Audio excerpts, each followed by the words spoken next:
The Texas business community has made it very clear that we see legislation like bathroom bills as an unnecessary and an unwelcome distraction from the true priorities of Texas and a significant economic risk to our state. These bills have nothing to do with protecting my daughter or myself because there are already laws that keep us safe.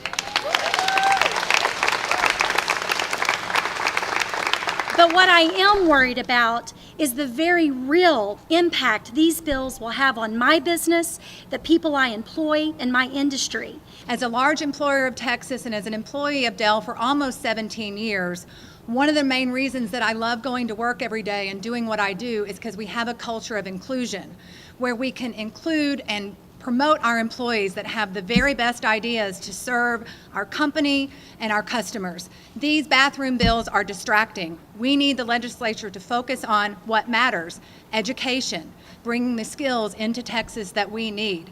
If the state is going to actively chase those talented workers away, and we know that those workers care about discrimination, as I do, it is for that reason and because of our core corporate values of inclusion that Celanese adamantly opposes these bills and the rhetoric surrounding them.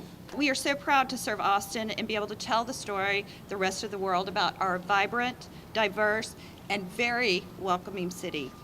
We know that it's the people of Austin that make this place so special. The folks who make up the tourism and hospitality industry depend on a robust tourism economy for their livelihoods, and they welcome everyone regardless of their walk of life. That's Texas values. Business women and men, conservatives and liberals, who agree that bathroom bills are bad for business and unnecessary.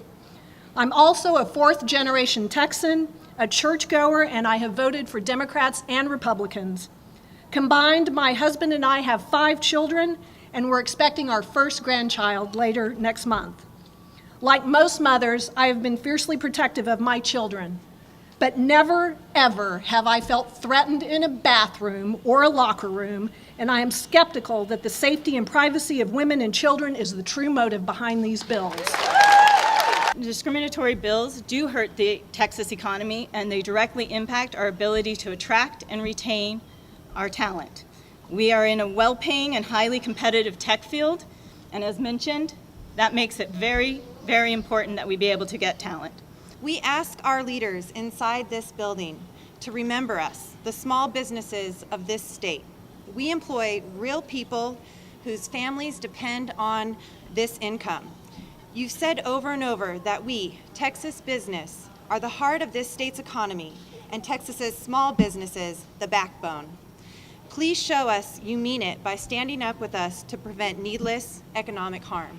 This legislation will cost Texas business by discriminating against a group of people who are already vulnerable in our community. As our law enforcement has said, it's a solution looking for a problem. This bill is simply about one thing. This bill is about fear. This is not a privacy issue. This is not a women's issue. This is a discrimination issue. These startups solve real problems. They employ real people. They create wealth for their employees, their investors, their communities. They are where innovation begins. The Texas startup community will not be able to keep its competitive advantage if we promote discriminatory legislation. This behavior, the behavior alone, threatens our sales pipelines, our recruiting pipelines, and our investment pipelines coming from other states who do not believe in discrimination. These bills and the rhetoric that surrounds them are deeply patronizing to women. The phrase, "our wives and daughters," does not apply to me, and it certainly isn't spoken by me. I have never felt afraid when a transgender woman is using the same bathroom as me, and I do not fear for my children either.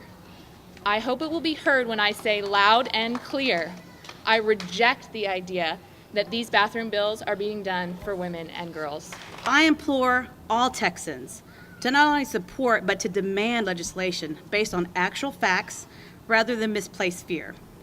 The trans community as a whole, the trans community here in the state of Texas, and in particular the trans community of color, are under great risk they are at elevated risk for not only violence, but yes, sexual violence. There is no credible crime data that supports a need for this legislation. Absolutely none. Are our transgender daughters safe in a men's restroom? Because at 11 years old, these bills will send our girls unescorted into men's restrooms. These bills force our families to choose between sending our daughters into the men's room or teaching them to break the law because it'll be okay if they look girl enough to get away with it. Telling people that they're okay if they can pass is historically wrong. It's still wrong, and passing should not be an indicator of personhood. As a mother and as a member of our state's strong and diverse faith community, and like many of my sisters here, I'm distressed at the widespread misperception that the faith community supports these bathroom bills. In fact, the evidence is overwhelming that mainstream religious groups across the political spectrum and encompassing many faiths oppose these hateful bills.